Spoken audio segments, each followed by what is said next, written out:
오늘도 철학에도 오신 여러분들에게 하나님의 은혜가 가득하게 내리는 특별한 밤이 되시기를 바랍니다. 자, 여러분이 야고보에 대해서 계속 말씀을 드리는데요, 야고보는 예수님의 친동생이었습니다. 그러나 예수님은 동정녀 마리아에게 낳으신 바 되었어요. 그러므로 편의상 우리가 야고보를 예수님의 친동생이라고 부르지만 사실은 친동생이라고 할 수가 없습니다.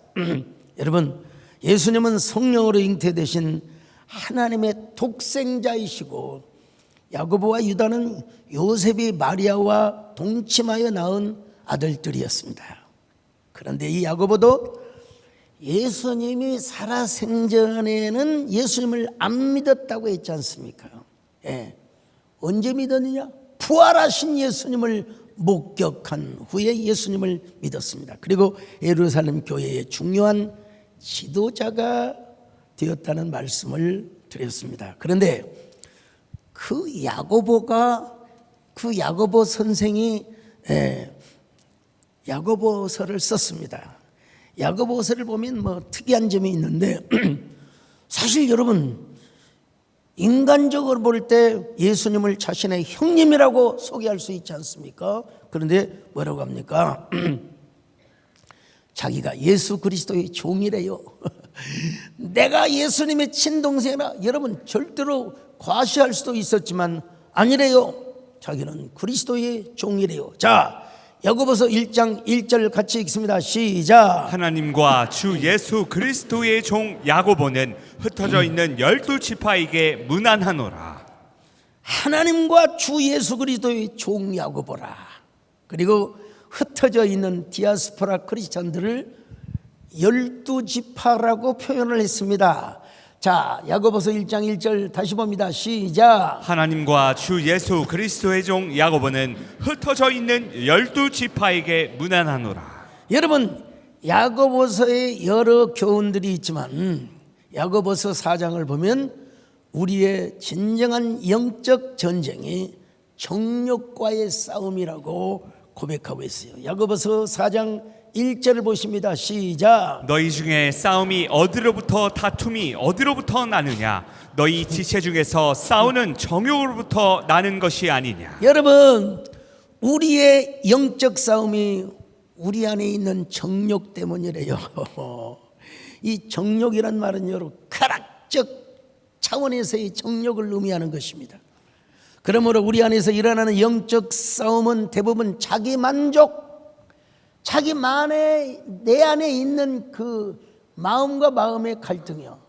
하나는 성령의 감동을 받은 마음이고 또 하나는 계산을 하는 이 계산의 마음과 서로 충돌을 하게 되는 것입니다. 자, 여러분, 우리 안에 정욕은 뭘 불러옵니까? 탐심을 불러와요. 탐심. 그리고 이 탐심이 밖으로 표출되면은 육신의 정욕과 안목의 정욕과 이생의 자랑으로 나타나게 됩니다. 그리고 이러한 정욕을 따라 살아가는 사람들을 야고보는 뭐라고 표현했느냐? 가늠하는 여인이라고 했어요. 가늠하는 여인.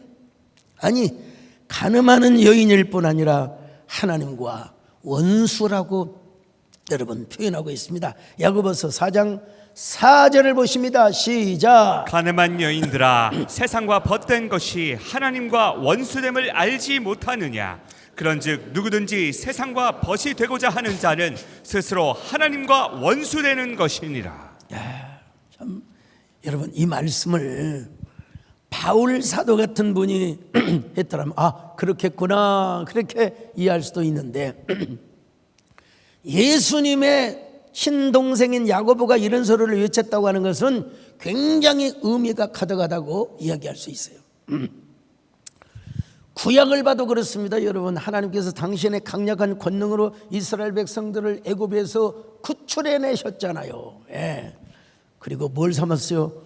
당신의 신부로, 하나님의 신부로 이스라엘 백성들을 삼으셨어요. 근데 이스라엘 백성들이 뭐하냐? 날마다 바알과 바람을 피고 아세라와 바람을 폈어요. 예. 그러니까 하나님 앞에 간음죄를 짓는 거죠. 그러니까 여러분, 하나님의 원수가 아닐 수가 없어요. 근데 우리 하나님은 그럼에도 불구하고 그들을 버릴 수가 없었습니다. 예. 그러기에 얼마나 하나님의 마음이 아팠겠습니까? 그래서 오죽하면 하나님께서 그 안에 거하게 하신 성령이 여러분 시기하고 질투하기까지 사모한다고 했지 않습니까? 오늘 야고보서 4장 5절이 그런 표현을 해주고 있습니다. 자, 같이 읽습니다. 시작. 너희는 하나님이 우리 속에 거하게 하신 성령이 시기하기까지 사모한다 하신 말씀을 헛된 줄로 생각하느냐? 여러분, 그렇습니다. 우리 하나님은 일찍이 구약에서 당신 스스로를 질투하시는 하나님, 키나 야훼라고 하셨습니다. 자, 출애굽기 10장 5절 봅니다. 시작. 그것들에게 절하지 말며 그것들을 섬기지 말라. 나 내 하나님 여호와는 질투하는 하나님인즉. 출애굽기 34장 14절 시작. 너는 다른 신에게 절하지 말라. 여호와는 질투라 이름하는 질투의 하나님임이니라. 우리 하나님은 어떤 하나님이냐? 질투의 하나님이시래요. 우리를 질투하시기까지 사랑하신단 말입니다. 여러분, 사랑의 속성에 뭐가 들어있는 줄 아세요? 질투가 들어있어요. 여러분, 사랑에 질투가 없다, 이건 말이 안 돼요. 남편의 시선과 마음이 다른 여자에게 가 있다면 그건 여자가 당연히 질투하게 되어 있죠. 마음이 좋아서 뭐 그럴 수도 있겠구나. 여러분, 나는 정직하게 돈 벌어서 가정을 지켰는데 여자가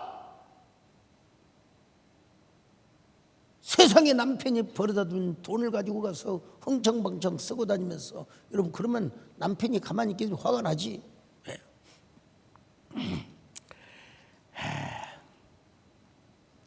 사랑을 빼앗긴 한 남자의 노래 혹시 아십니까?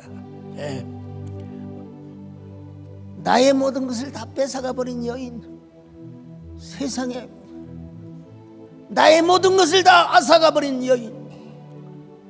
근데 요즘 세대에는 잘 모를 거예요. 옛날에 그 시각장애자 까만 선글라스를 쓰고 기타를 치면서 불렀던 노래가 있어요, 여러분. 나의 모든 것을 뺏어가 버린 여인아, 나의 모든 것을 앗아가 버린 여인아.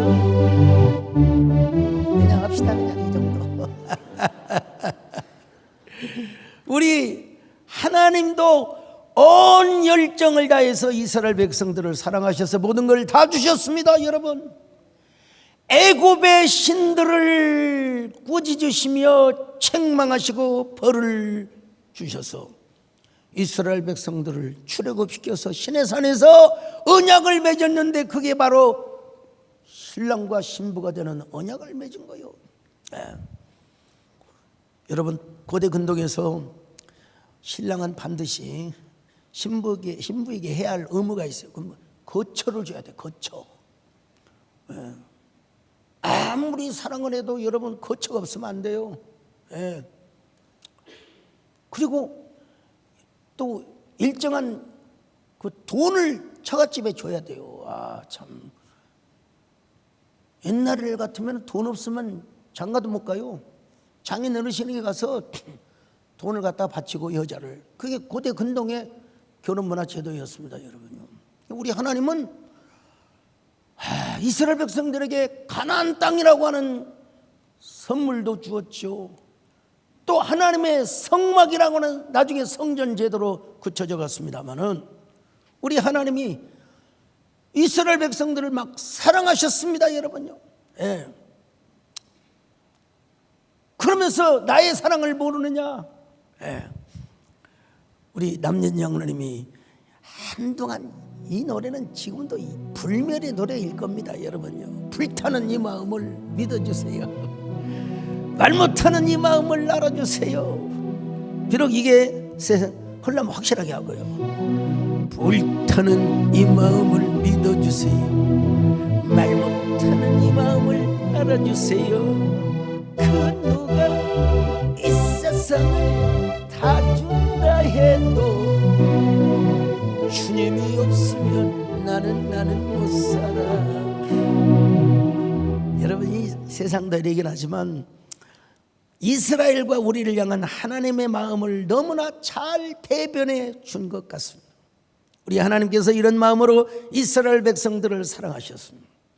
이 마음이 스바냐에서 잘 표현되었지 않습니까? 하나님이 이스라엘을 어떻게 사랑하셨습니까? 잠잠히 사랑하기도 하셨지만 즐거이 부르며 사랑하셨습니다. 여러분, 너무나 사랑스러웠어요. 너무나 사랑스러웠어요. 막 기쁨을 주체할 수가 없어가지고 우리 하나님이 자신의 품격을 떨어뜨리면서까지 소리를 지르며 사랑하셨대요. 자, 스바냐서 3장 17절 시작. 너희 하나님 여호와가 너희 가운데에 계시니 그는 구원을 베푸실 전능자이시라. 그가 너로 말미암아 기쁨을 이기지 못하시며 너를 잠잠히 사랑하시며 너로 말미암아 즐거이 부르며 기뻐하시리라 하리라. 참.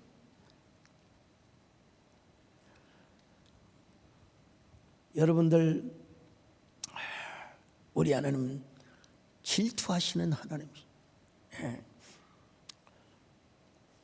우리를 시기할 정도로 사랑하신다는 이 하나님의 질투를 여러분들이 이해하시기를 바랍니다.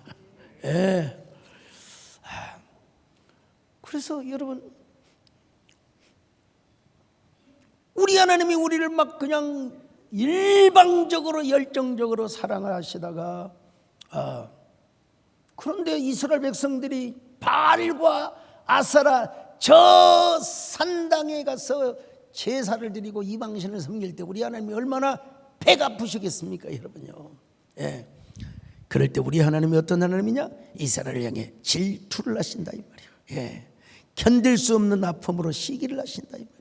얼마나 하나님이 시기하고 질투하셨으면 북왕국 이스라엘이 아수르에 망하여 종노릇하게 하고 남왕국 유다가 바벨론에 망하여 종노릇하게 하셨겠습니까? 얼마나 하나님이 질투심이 강하셨으면 다윗과 솔로몬이 그렇게 정성스럽게 지었던 하나님의 성전까지 다 무너지도록 했겠습니까? 얼마나 남왕국 유다가 이방신에게 분향하고 온갖 간음과 음란한 짓을 했으면 하나님께서 거룩한 성 예루살렘 성을 무너뜨려 버렸겠습니까? 여러분, 사랑은 질투이기 때문에 그렇습니다. 그래서 야고보서는 계속 강조합니다. 또 읽어볼까요? 야고보서 4장 5절입니다. 시작. 너희는 하나님이 우리 속에 거하게 하신 성령이 시기하기까지 사모한다 하신 말씀을 헛된 줄로 생각하느냐? 여러분, 하나님이 우리를 시기하기까지 사모한다, 질투하시기까지 사모한다. 왜냐? 우리 하나님은 당신이 모든 걸 다 주셨어요. 하나밖에 없는 독생자 예수 그리스도를 우리에게 주셨단 말이에요. 우리에게 하나밖에 없는 독생자 예수 그리스도를 주셨는데도 한 번도 아까워해 본 적이 없었어요. 그래서 사도 요한은 이 하나님의 사랑을 뭐라고 이렇게 표현합니까? 하나님이 세상을 이처럼 사랑하사.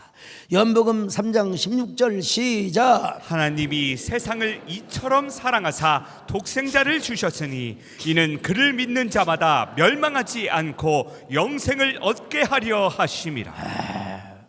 얼마나 아름다운 사랑 이야기인가.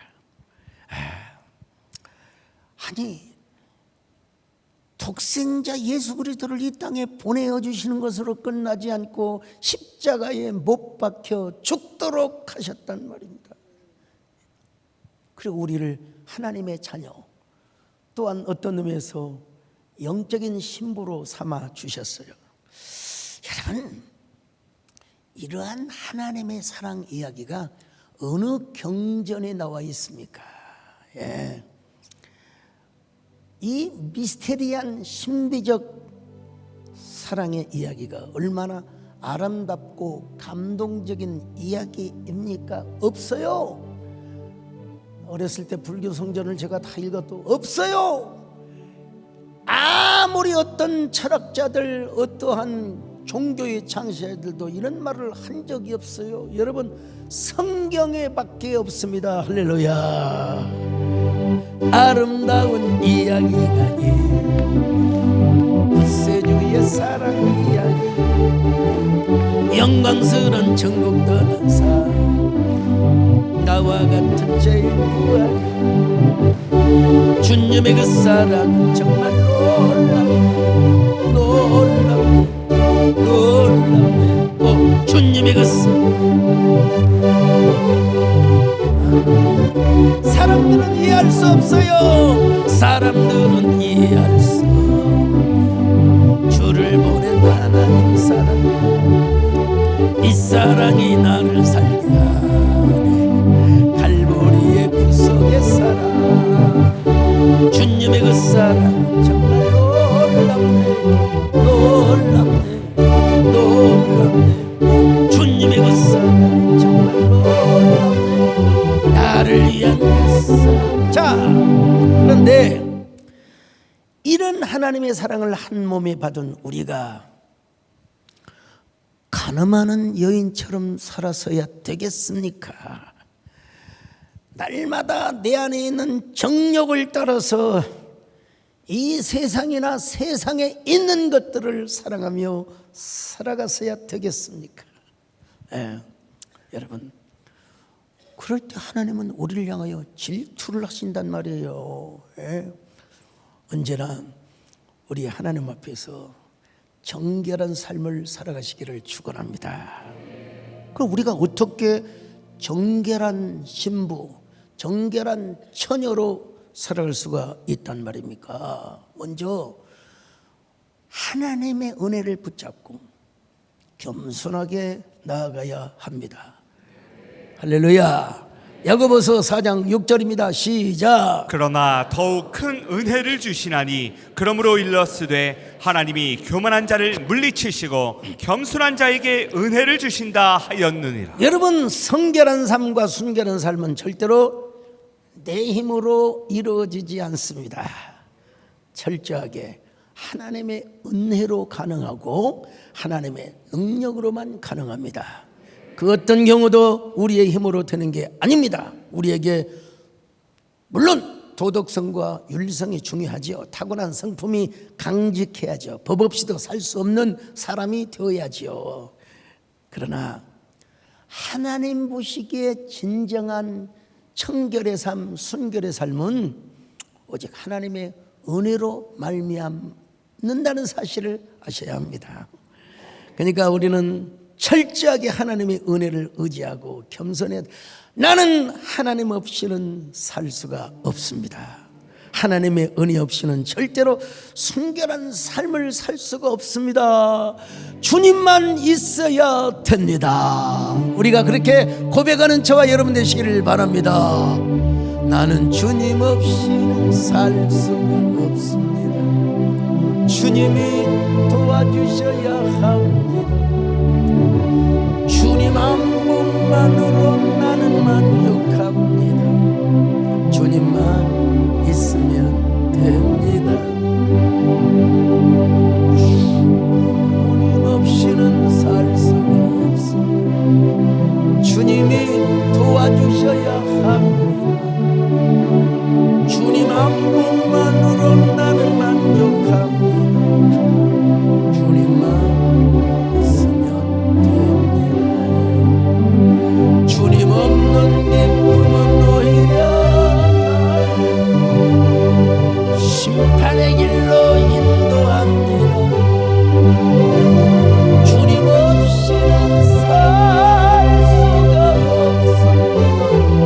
주님이 도와주셔야 합니다. 여러분, 저가 이 사실을 너무나 절실하게 깨달은 사람입니다.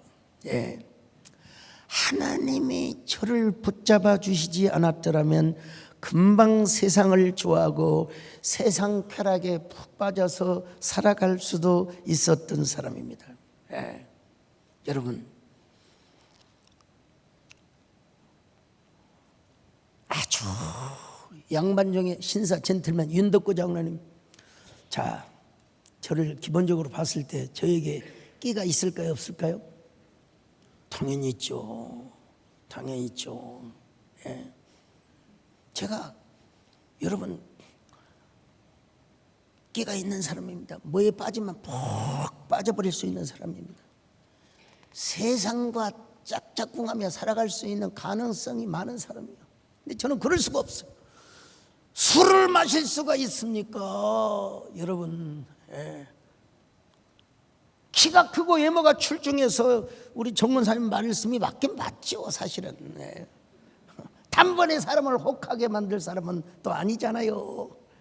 게다가 어릴 때부터 제가 또 아는 척은 잘했다, 아주. 예.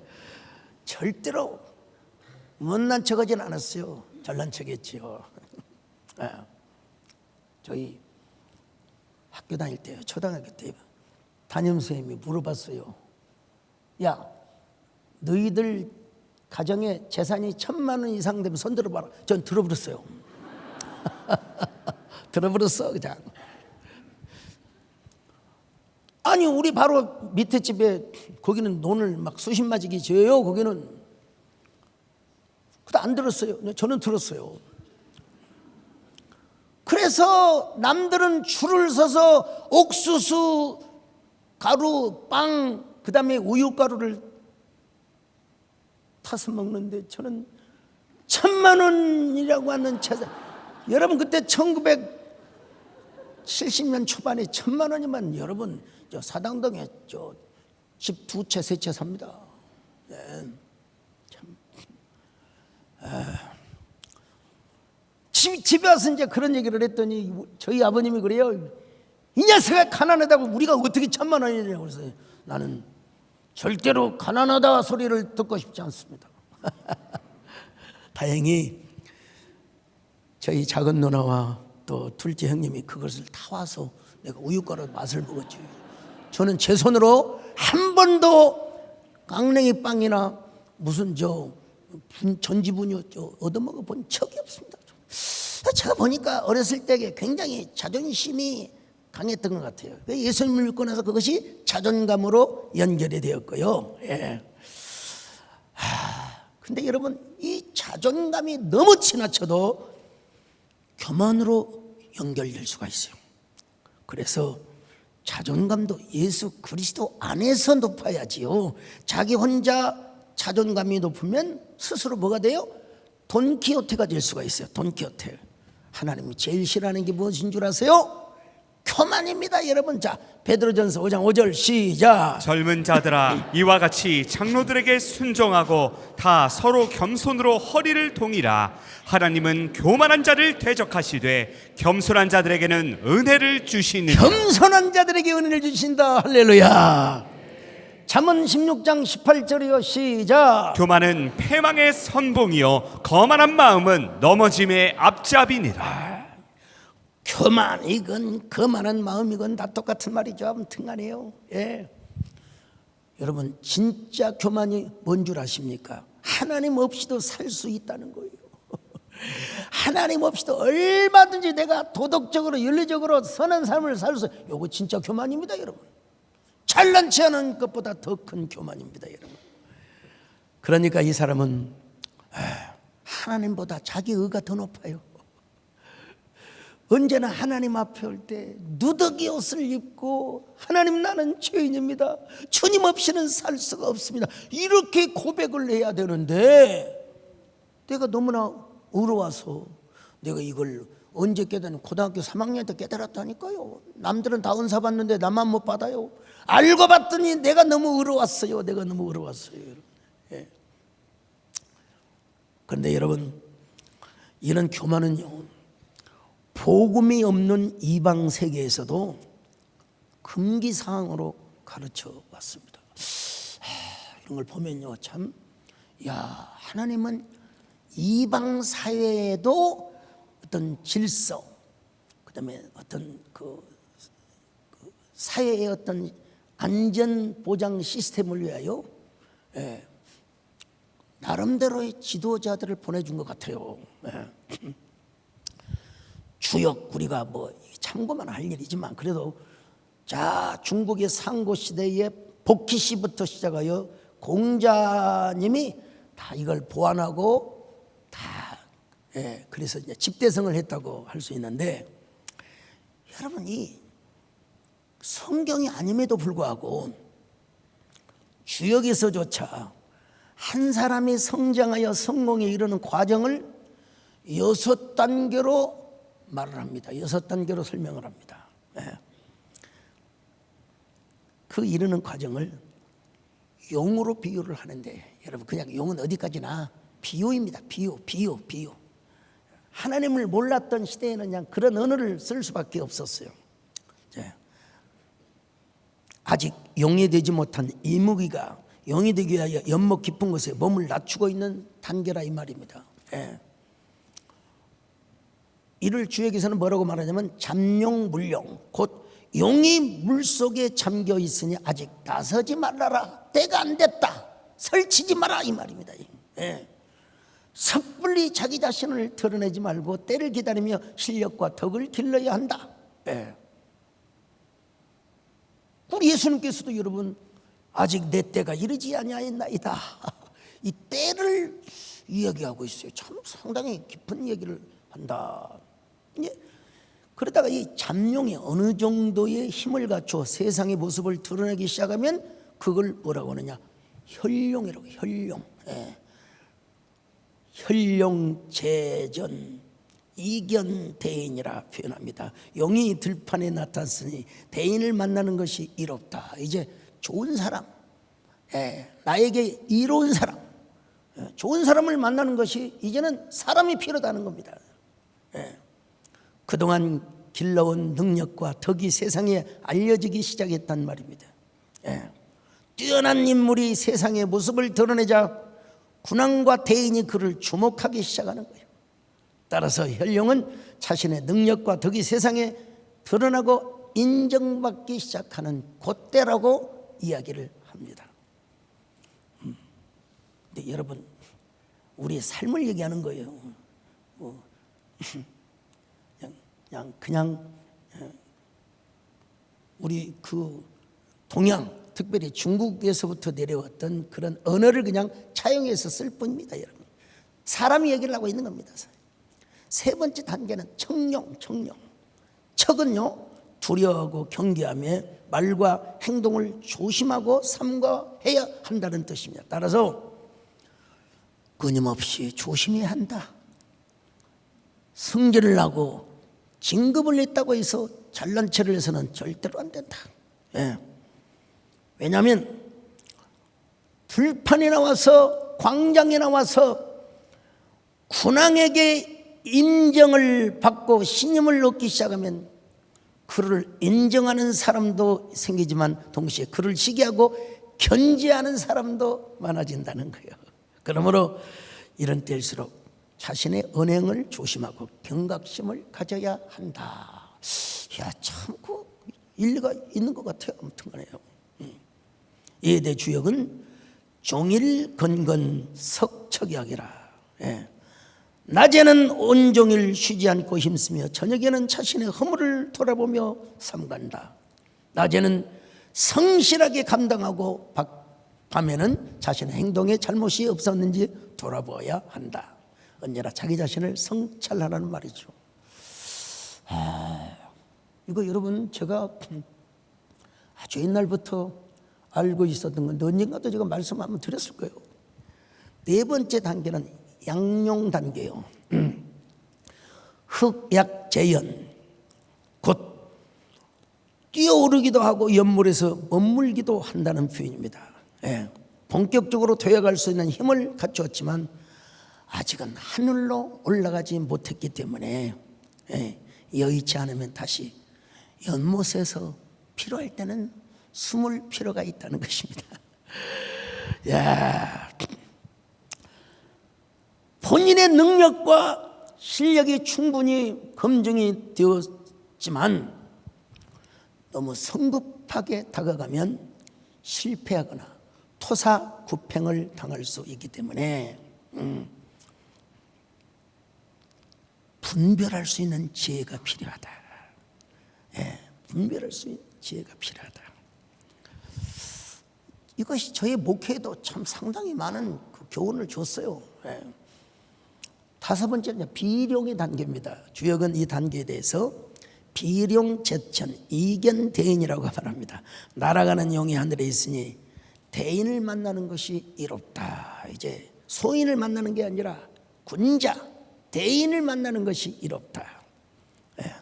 용이 마침내 연못과 들판을 벗어나 하늘을 나는 것입니다. 때를 만나고 합당한 자리를 얻어서 자신이 가진 능력과 뜻을 마음껏 펼치는 전성기의 단계를 지금 이렇게 표현하고 있습니다, 여러분요. 그러나 많은 사람들이요, 이 과정에서 떨어져요. 이 과정에서 여러분 추락을 해버리고 맙니다. 흔히 성공하는 사람들 가운데 어려운 환경을 극복하고 스스로의 힘으로 높은 자리에 오른 자수성가형의 인물들, 이런 사람을 세상 말로 개천에서 용났다 그러죠. 개천에서. 그런데 밑바닥에서부터 수많은 어려움을 이겨내고 하늘로 비상하다 보면 어느 순간 그 모든 것이 자기가 잘나서 자기의 능력으로 자신의 실력으로 된 줄을 착각을 해요. 자신이 누구보다 대단한 사람이라고 여기며 교만해지는 것입니다. 그렇게 높이 올라간 영은 결국 균형을 잃고 아래로 떨어져 버린대요. 마지막 단계가 이제 항용인데요. 항은 지나치게 높이 오르거나 누군가와 맞선다는 뜻을 가지고 있습니다.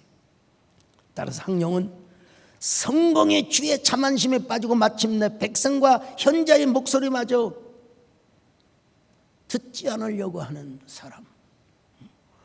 올라가기는 올라갔는데 내려올 때 그냥 너무나 비참하게 내려오더라는 겁니다, 여러분.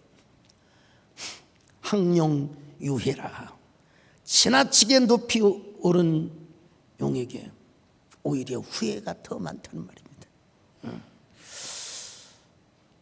분명히 성공의 자리, 권력의 정점에 올랐지만은 세상에 교만과 독선에 빠진 사람, 높은 자리에 있다는 이유로 다른 사람의 말을 듣지도 않고 자신의 판단만 가지고 생각한, 결국 사람도 잃고 마음도 잃고. 그래서 공자는 항용의 자리, 이걸 우리말로 부르면 극상의 자리를 너무 탐내지 말라고 권면하고 있습니다. 잘못 올라가다가 그냥 깨굴창에 확 박혀서 떨어져 죽을 수 있기 때문입니다. 그러면 우리는 극상의 자리를 마다해야 되느냐? 그건 아니죠. 하나님이 해주시면 해야죠. 다만 그 극상의 자리에 올라가되 조심스럽게 올라가고, 또 때로는 내려올 때가 되면 아주 조심스럽게 내려올 수 있어야지. 여러분, 대통령이라고 영원히 합니까? 국회의원이라고 영원히 합니까, 여러분? 공자가 하나님의 계시를 받지 못하고 예수 그리스도는 몰랐지만 그래도 이방 사회에 사람이 한 인격이 지도자로서 성장해가고 성공해가는 이 과정을 나름대로 잘 설명해 준 것 같아요. 이 이야기는 저에게도 큰 교훈이, 물론 하나님은 교만한 자를 미워하시고 겸손한 자에게 은혜를 베푸신다는 말씀을 누구보다 잘 알고 있지만, 정치인이나 사업하신 분들도 목회자분들도요, 대부분 요 비룡의 단계에서 떨어집니다. 이름이 알려지고 명예와 권력이 어느 정도 높아지면서 자기가 대단한 줄을 알다가 여러분 떨어져 버리는 것입니다. 그리고 극상의 단계에 올라가서도 자기 관리를 잘못해서 비참하게 떨어지는 경우가 비일비재하게 돼요. 저는 항상 참 이방 사회의 지도자도 이런 얘기를 했다면 하나님을 두려워하고 섬기는 사람들이야 얼마나 겸손하고 얼마나 하나님 앞에 낮아져야 할 것인가. 예. 우리가 마귀를 이길 수 있는 최고의 첩경은 무엇이냐? 여러분, 겸손이라는 사실을 아시길 바랍니다. 여러분, 겸손한 자에게는 마귀가 다가올 수가 없어요. 마귀가 제일 좋아하는 게 뭔 줄 아세요? 교만입니다. 여러분, 교만한 사람은 마귀의 밥입니다. 한 방에 무너져요. 예. 하나님은 교만한 자를 대적하시고, 참 겸손한 자에게 은혜를 주신다. 잠언 16장 5절 봅니다. 시작. 무릇 마음이 교만한 자를 여호와께서 미워하시나니 피차 손을 잡을지라도 벌을 면하지 못하리라. 베드로전서 5장 5절 후반절 더 봅니다. 시작. 하나님은 교만한 자를 대적하시되 겸손한 자들에게는 은혜를 주시느니라. 그러므로 여러분이 높아지면 높아질수록 하나님께서 복을 주시면 더 주실수록 우리가 겸손해야 됩니다. 하나님의 은혜를 더 붙잡고 살아가야 합니다. 정결한 신부로 살아가기 위해서 여러분 우리의 힘과 도덕성을 앞세워서도 안 됩니다. 오직 하나님의 은혜로만 가능하기 때문에 그렇습니다. 여러분, 하나님의 은혜 없이는 우리가 한 발자국도 걸어갈 수 없다는 사실을 여러분 아셔야 돼요. 물론 우리가 뭐 마음대로 뛰어다니고 하지만 그러나 그마저도 하나님의 은혜라는 사실을 아셔야 됩니다. 여러분, 언제나 하나님의 은혜를 붙드시기를 축원합니다. 주님의 옷자락을 붙잡고 겸손하게 사시기를 바랍니다. 내가 주님 앞에 무엇입니까? 마른 막대기가 아닙니까? 내가 주님 앞에 쓸모가 없었던 타다난 문제가 아닙니까? 나를 도우소서 일으키소서 나와 동행하사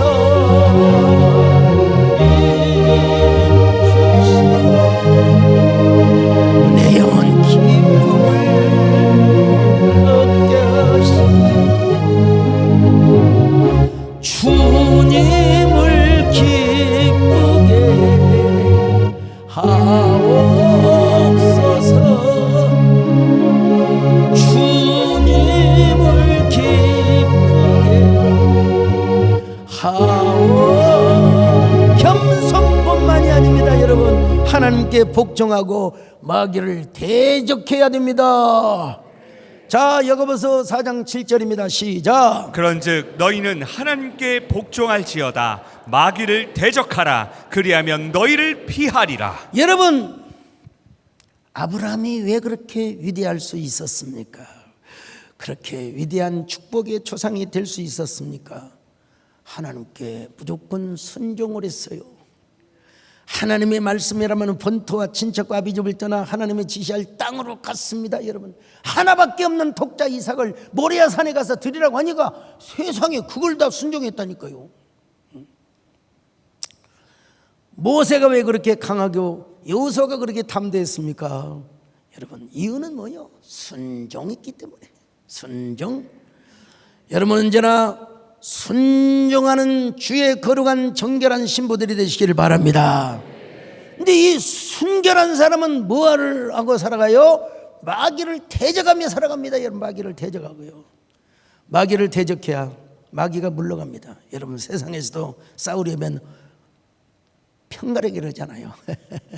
편가르기 없이 어떻게 적이 있고 적이 없이 어떻게 전쟁을 한단 말입니까?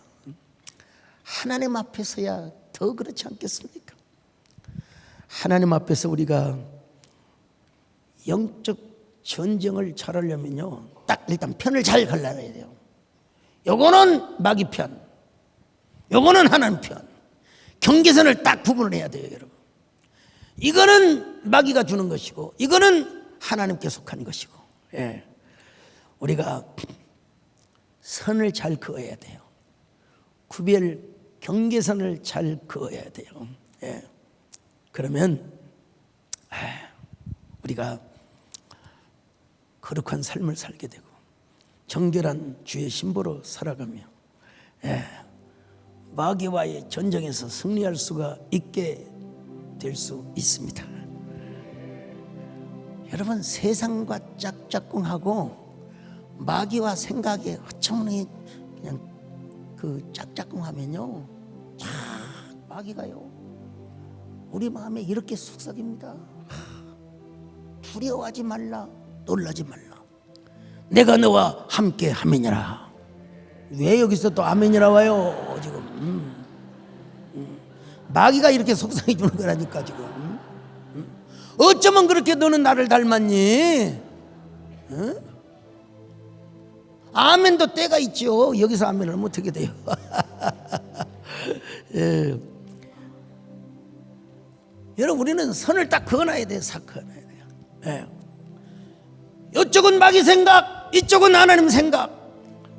그러니까 항상 마귀가 주는 유혹을 피할 뿐만 아니라 대적을 하며 살아가야 합니다.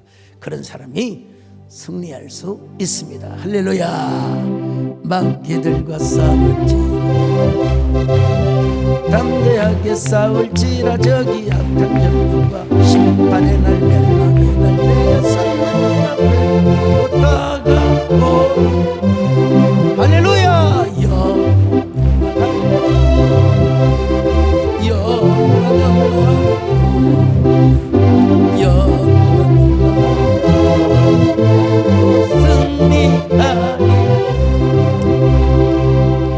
편가르기뿐만 아니라 이제는요, 하나님을 가까이하고 성결한 삶에 목숨을 걸어야 합니다. 야고보서 4장 8절 보실까요? 시작. 하나님을 가까이 하라. 그리하면 너희를 가까이 하시리라. 죄인들아, 손을 깨끗이 하라. 두 마음을 품은 자들아, 마음을 성결하게 하라.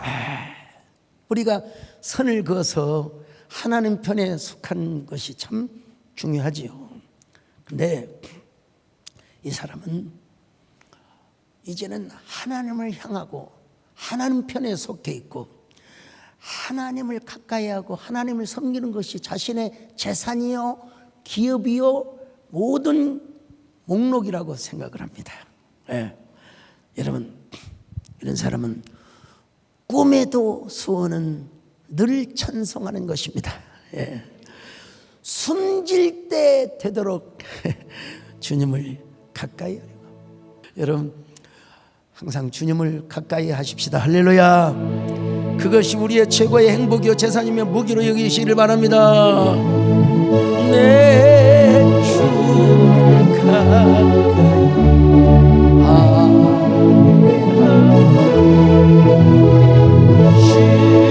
십자가 찔러진 곳에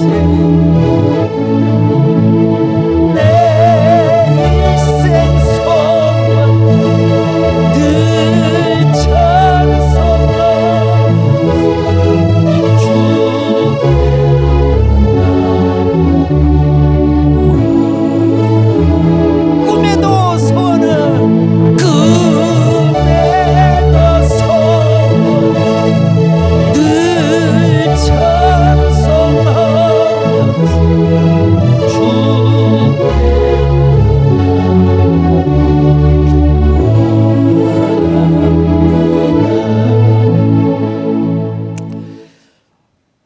이 마음이 죽는 그날까지, 하나님 앞에 서는 그날까지 이 마음을 품을 수 있기를 바랍니다. 세상과 구별된 삶, 세상의 때가 내 영혼에 묻혀지지 않는 그 순결한 영혼, 시대의 나시린이 되려고 하고 정결의 파수꾼과 선구자가 되기를 원하는 그 갈망, 이 갈망이 아름다운 꽃으로 피어나고 거룩한 열매로 맺혀지시기를 바랍니다.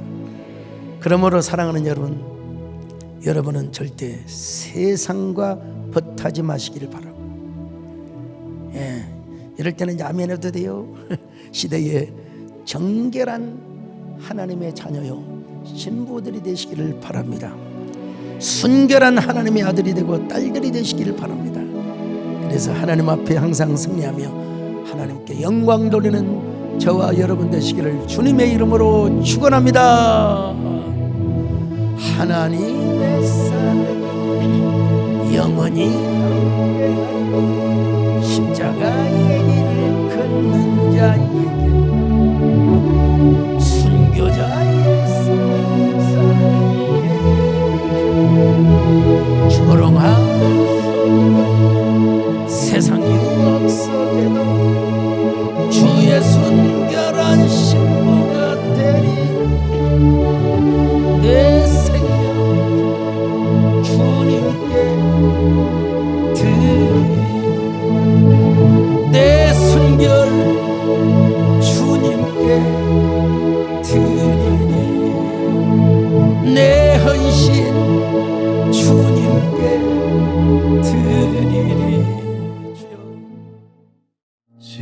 지금까지 지내온 것 주의 크신 은혜라. 한이 없는 주의 사랑 어찌 이루 말하랴. 자나깨나 주의 손이 항상 살펴주시고 모든 일